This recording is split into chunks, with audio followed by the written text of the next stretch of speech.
Bonjour Laurence Barinski Bonjour Sana. et bonjour chers auditeurs. Nous voici de retour pour notre rendez-vous annuel du Coaching Summit. C'est le rendez-vous numéro un du coaching en Afrique francophone et nous en sommes à la troisième édition. Nous sommes vraiment fiers de le voir grandir. Notez cette date, donc du 17 au 21 décembre, 5 jours de coaching en ligne qui vous sera offert avec 20 masterclass et keynotes inspirantes et transformantes. Donc, cette troisième édition du Coaching Summit a pour thématique se réinventer professionnellement.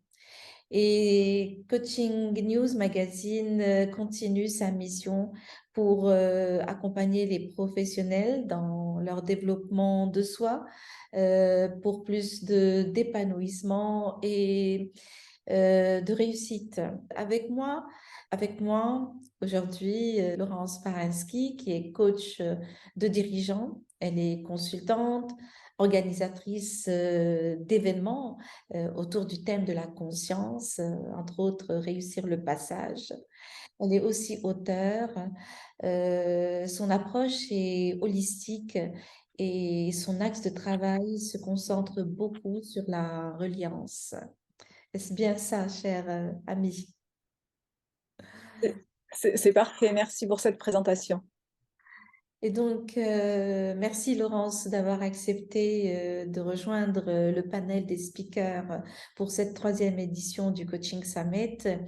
Et donc, cette interview est là pour éclairer les personnes qui nous écoutent aujourd'hui sur cet événement et surtout la thématique. J'aimerais savoir, Laurence, lorsque je t'ai annoncé ce sujet, se réinventer professionnellement, comment l'as-tu accueilli? Avec joie, j'ai trouvé qu'il sonnait avec l'air du temps, mais avant ça, Sana, je voudrais dire à quel point je suis impressionnée par l'ampleur du sommet, du Coaching Summit, le 5 jours, avec des coachs, avec des professionnels.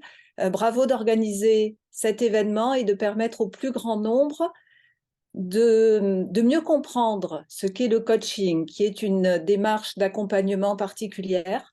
Donc voilà, merci et bravo avant ça. Alors pour se réinventer professionnellement, oui, le coaching sert aussi à ça. Je l'ai vu sur deux volets. Un, pour les personnes qui auraient envie de devenir coach.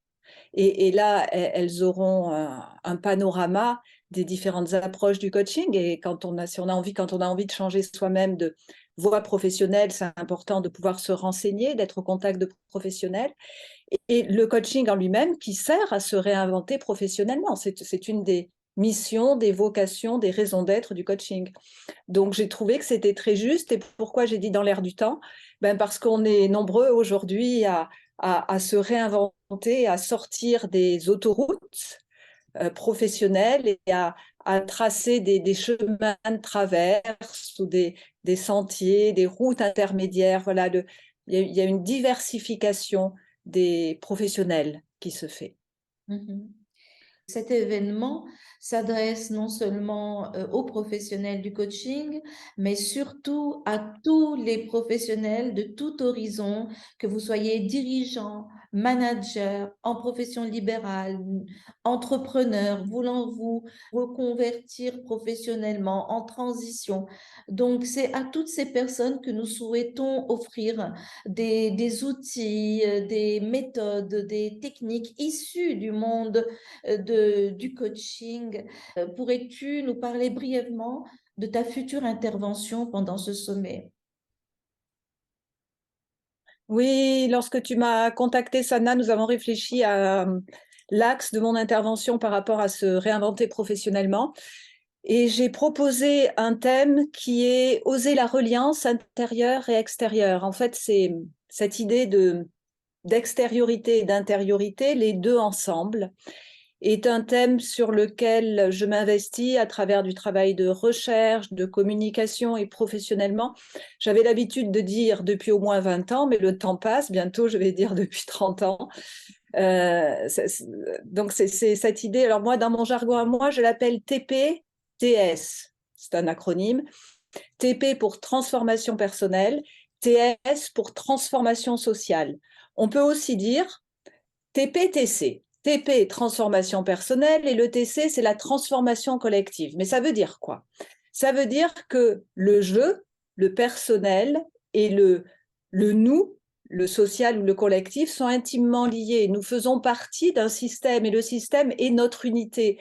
Il n'y a pas de système sans nous et nous sommes le système. Nous sommes dans le système influencés par le système. Nos cultures modernes ont eu tendance, c'est un euphémisme de le dire, à cloisonner, à découper, à siloter.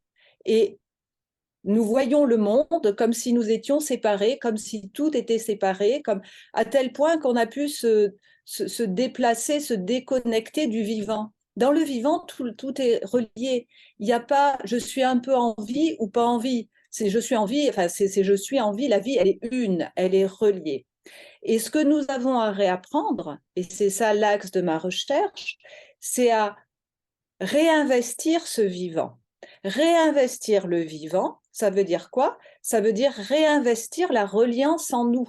Comme la vie, elle est ou elle n'est pas. Mais quand elle est reliée, tout est lié dans le vivant. En réinvestissant le vivant, nous nous relions. Nous nous relions à quoi? Nous nous relions au monde, nous nous relions aux autres. Entre le monde et les autres, il y a bien sûr la nature. Et nous nous relions à nous-mêmes. Reliance intérieure, reliance extérieure. Les deux sont liés, comme je le disais tout à l'heure. Et c'est, en fait, pour moi, c'est la clé de la vie, c'est la clé de notre vie, c'est ce qui nous rend vivants, c'est ce qui nous met en mouvement, c'est ce qui nous met au contact de nous-mêmes et en même temps qui nous permet d'avoir des capteurs sur le monde qui nous environne et de prendre en compte les informations qu'on capte à l'extérieur. Et on navigue comme ça, on est comme des surfeurs ou quand on est dans une aventure collective, des coéquipiers sur un bateau et on navigue en fonction de ce que nous voulons, de notre cap et aussi des événements extérieurs. Et c'est comme ça qu'on avance mieux et qu'on apprend à surfer avec le plus de fluidité, le plus de douceur et le plus d'efficacité aussi. Voilà, donc c'est cette idée du TPTS, transformation personnelle, transformation sociale. Alors ça peut paraître hermétique aux auditeurs, un peu compliqué, c'est très très simple et c'est ce que j'expliquerai simplement lors de mon atelier. Comment, pour toi, la créativité devrait-elle être adoptée comme un levier de performance individuelle et collective? Alors, je crois qu'elle l'est déjà, elle commence à l'être depuis quelques années. Toutes les démarches d'intelligence collective, toutes les démarches de coopération sont des démarches qui sont basées sur la recherche de la créativité. Les entreprises ont commencé à s'ouvrir à ça, mais elles restent encore timides. Pourquoi? Parce que la créativité, ça bouscule aussi les normes, ça bouscule les codes, ça bouscule les habitudes. Et les entreprises aimeraient bien que les collaborateurs bousculent leurs habitudes pour être plus efficaces, mais elles se voient mal, elles, bousculer leurs propres habitudes, leurs codes et leurs normes. La créativité, elle va plus loin, elle nous invite à réinventer des modèles. Et ce qui est essentiel aujourd'hui, on le sait, c'est planétaire, nous sommes à une phase de notre histoire collective, et on peut même dire de l'histoire de l'humanité, et donc de l'histoire des entreprises. Nous sommes à une phase où nous sommes en phase de réinvention. On quitte un modèle qui a plein d'endroits se fissure pour réinventer quelque chose d'autre. Donc cette créativité, à ce moment-là de notre histoire collective, elle est absolument capitale. Et comment aller réveiller la créativité? Beaucoup par l'interaction entre nous, confrontation d'idées, confrontation d'opinions, confrontation aussi de ressentis, confrontation d'émotions, confrontation dans le bon sens du terme, bien sûr, hein, confrontation de vision, confrontation de perception. Et c'est une idée de la pensée complexe, ces idées de notions antagonistes et pourtant complémentaires. C'est dans cette confrontation, dans cette rencontre. Depuis le début, j'aurais dû dire le mot rencontre. C'est dans la rencontre de nos différences que, hop, une troisième voie apparaît, que quelque chose de nouveau peut naître. Et en fait, on attend tous ce nouveau. Mais le nouveau, il ne viendra pas si nous ne le créons pas. C'est nous qui allons créer le nouveau. Donc, quelque part, tu rejoins la citation d'Einstein qui dit, je m'intéresse au futur car c'est là que je vais passer le reste de ma vie. Et qu'est-ce que cette citation t'inspire? Je m'intéresse au futur, que c'est une très belle phrase, mais c'est Einstein, donc on ne peut pas dire que c'est pas une belle phrase. Et si elle est restée dans l'histoire et dans son histoire, forcément, c'est qu'elle nous interpelle. Je m'intéresse au futur car c'est là que je vais passer le reste de ma vie et nous sommes ici et maintenant en train de construire ce futur. Nous sommes les artisans du futur et le futur dépendra de nos choix d'aujourd'hui. Donc c'est une grande responsabilité et c'est une grande responsabilité pour le reste de notre vie, mais aussi pour nos enfants et les générations à venir. Et j'ai envie, moi, de laisser un futur créatif, un futur ouvert, un futur bienveillant, un futur où l'on sait confronter nos différences, un futur où on sait s'enrichir de nos différences, et un futur, pour reprendre le titre de, de l'événement, un futur où on sait réinventer et se réinventer, à la fois personnellement et professionnellement. Donc oui, c'est forcément une magnifique phrase. Quelques personnes qui nous regardent pourraient hésiter à nous rejoindre. Et donc, quel message tu aimerais leur adresser? S'ils ont un peu envie, qu'ils n'hésitent surtout pas à se connecter, parce que ce sera l'occasion. Si on a un peu envie, si on est un peu intéressé, c'est mon principe dans la vie. Quand j'ai une petite intuition, c'est qu'il faut que j'y aille, c'est que j'ai une information à glaner, c'est que j'ai des choses à apprendre, c'est que j'ai une fenêtre à ouvrir.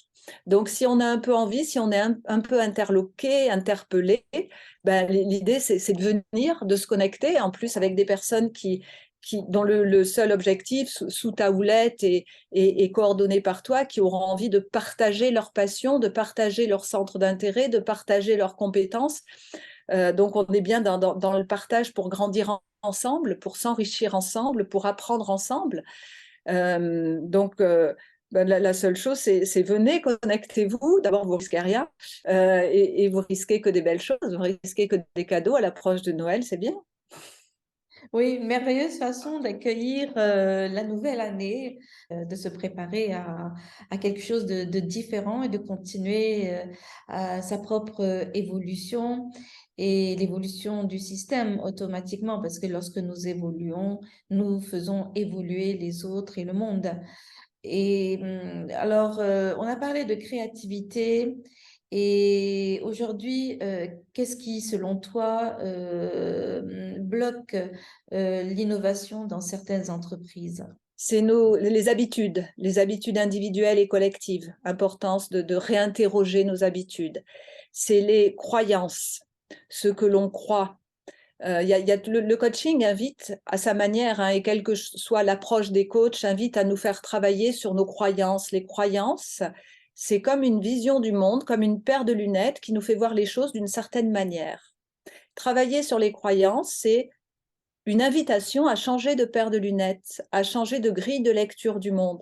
Ah oui, j'ai toujours vu le monde comme ça, mais c'est vrai, si je le regarde autrement, avec une autre paire de lunettes, sous un autre angle, ah oui, c'est vrai, j'avais jamais vu les choses comme ça. Ah, et tout d'un coup, il y a un eureka qui se fait dans la tête. Voilà, travailler sur ces croyances. Derrière les croyances, il y a donc les habitudes et, et oser avancer vers ce nouveau qui se dessine. Parce que quand on change son regard, quand on change de paire de lunettes, forcément, on regarde autrement et on voit des directions, des horizons qu'on ne voyait pas. Et on va avoir envie de cheminer. On se dit, waouh, mais là, il y a peut-être ça, il y a peut-être ça. Et c'est une opportunité pour aller à la rencontre de ce qui est en soi, de ses envies, de ses désirs et de ses rêves d'être, ses rêves de professionnel, ses rêves de réalisation, ses rêves d'épanouissement. Si je reste toujours avec les mêmes croyances, donc les mêmes habitudes et donc la même paire de lunettes, je verrai toujours le monde pareil. Le coaching, c'est comme une décision que l'on prend de se dire, tiens, et si j'essayais une autre paire de lunettes? Voyons ce que ça fait. Et généralement, il se passe quelque chose. Ils vont certainement le découvrir et je les invite à profiter de cette occasion Chers professionnels, comme vous l'avez compris, ce sommet est fait pour vous.